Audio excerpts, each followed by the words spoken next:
Hello everyone! Nandito na naman ang inyong probinsyanang kusinera. Magluluto po ako dito for today's video. Ang lulutuin ko for today ay ito po. At magluluto din ako dito ng isda. Itong isda mga guys, maliliit lang po ito. Nilalagyan ko siya ng breading mix para crispy siya at malutong. Pati buto ay nakakain.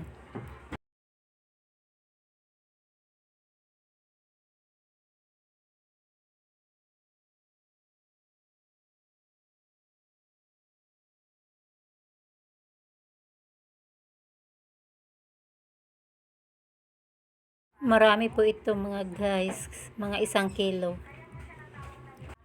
Masarap po ito papakin. Ito po lagi kong pinapapak. Nagluto din ako dito ng malunggay with papaya ginataan. Masarap pang partner dito sa prinitong isda. Paskong Pasko na dito sa lugar namin. Nakatayo ng aming Christmas tree. Parang kailan lang ang Pasko. Ngayon ay Pasko na naman. Hindi pa pala ako tapos dito magprito mga guys. Kasi marami pong isda ang aking piprituhin. At luto na ang aking gulay. Kakain na tayo dito. Kain na tayo mga guys. Kanin ko ay tutong. Nagtimpla ako dito ng kape na may gatas. Paminsan-minsan po nagkakape po ako. Ito na ang aking ulam.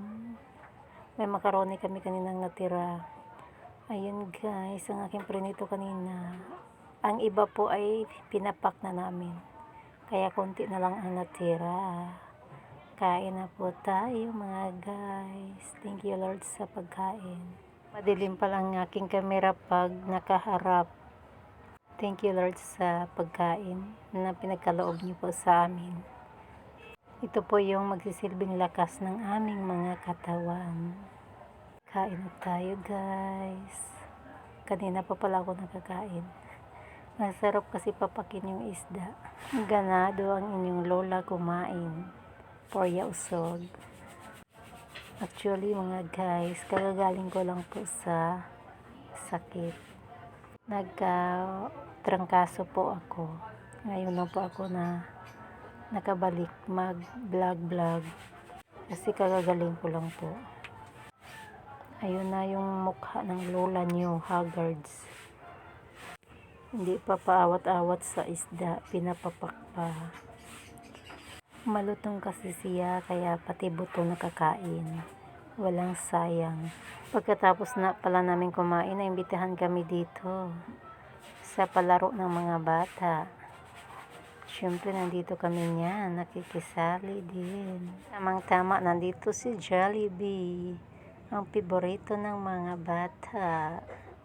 Maraming nanay ang dumalo at tatay, at ang mga kids ay nag-e-enjoy. Thank you po sa pag-imbita sa amin dito, at sa ticket, at sa nagbigay sa amin ng ticket para makapasok kami dito. Tuwang-tuwa po ang aming mga chikiting. Lalo na si Baby Jr. pag nakakita siya na sumasayaw na Jollibee. Pagkatapos yung tumingin sa Jollibee, nagpatato siya dito. Or nagpa-print sa braso niya ng Spider-Man. Kahit paano nakagala siya at nakahalubilo sa maraming bata. Kasi wala na po siyang pasok. Kaya siya ay nakagala sa ganitong okasyon. Marami pong salamat sa aming butihing mayor. At pagkatapos po ay umuwi na kami, naabutan ko ang aking asawa na kumakain. Si Sugar Daddy. Favorite po niya ang ganito guys. Yung isda nga prinito. Siya talaga nag-request niya na magprito daw ako ng isda. At kumain din po ako. At ito guys, pinakita ko sa inyo yung sabaw. Or nilagang malunggay. Masarap po yung inumin. Lalo na pag mainit-init pa. Ang sarap talaga nitong isda. Guys, lalo na pag nagkakamay ka. Marami ka talaga mauubos na kanin. Ito pala ang lola nyo mga guys, sumarap na naman sa camera. Kararating ko lang yan, hindi pa nga ako nakabihis. Bigla kasi akong nagutom, nakakita ng parinitong isda. Ang aking mga kulit or si Baby GR ay busog pa daw siya, ay naglalaro muna siya. Mamaya pa daw siyang kumain. Pag ganito talaga ang ulam, masarap magkamay. Pag nasa bahay lang ako mga guys, ganito po ako kumain. Masarap kasi magkamay, lasang-lasa mo ang kinakain. Lalo na pag masarap ang pagkain. At hindi po ako maarte. Lalo na pag isda, kahit anong isda. Huwag lang yung botete na isda, kaya nakakalason po yun. Pagkatapos kong kumain ay nagluluto na naman ako dito ng pasta dahil magluluto daw kami ng spaghetti. Nagip pala sa kamera ang kangkong na adobo. Dala po yun ng asawa ko. Dala ko na dito yung pasta. At nagluluto na din ako ng sauce para makakain na po ang mga bata. Ay, sinurkat ko na lang po.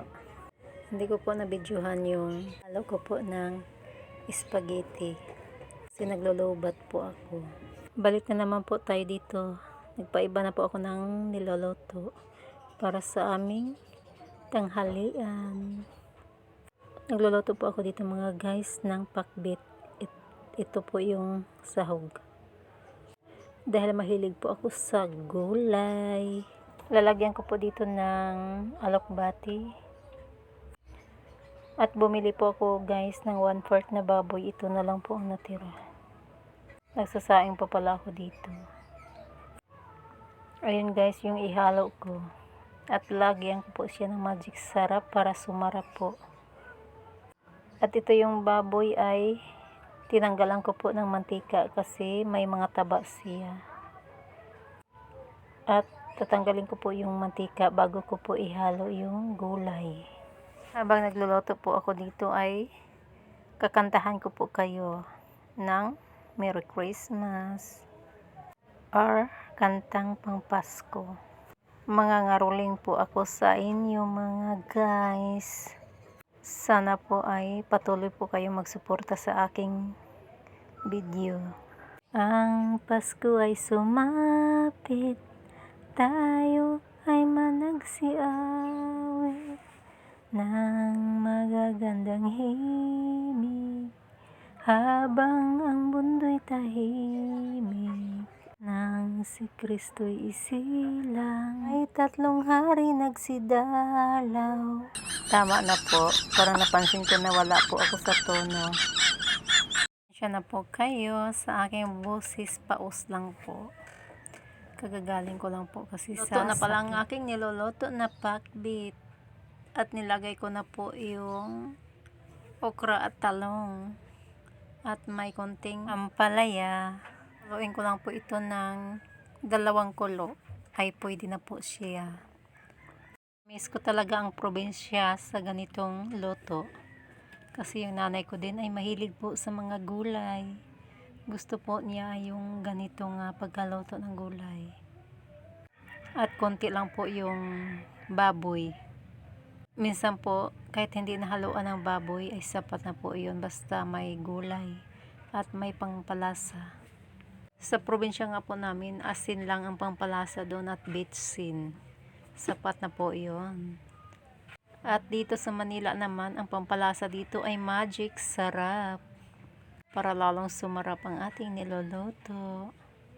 At ang kagandahan lang doon sa probinsya, mga presko po ang mga gulay. Wala pong mga chemicals kasi galing po talaga sa hardin. Luto na pala ang aming kanin.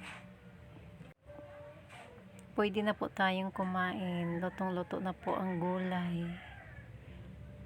Dahil po hindi ako nakabili ng isda, kaya ito na lang ang aming tanghalian. Kain na po tayo mga guys. Malasang malasa po ito kasi may kalabasa. Manamis-tamis po siya. Sandok na pala ako dito guys. Ako munang maunang kumain. Kasi yung mga anak ko ay busog pa sila. Mamaya na daw sila kumain. At yung mister ko naman ay wala dito. Nasa labas, kaya ako na lang ang kakaing mag-isa. Tamang-tama, luto na ang kanin. Masarap kasi sa kanin ang bagong saing. Ito guys, ang aming bigas, maputi siya. Pero mura lang po ang presyo. Kain na po tayo. Thank you Lord sa pagkain. At sa mga biyayang binigay niyo po sa amin.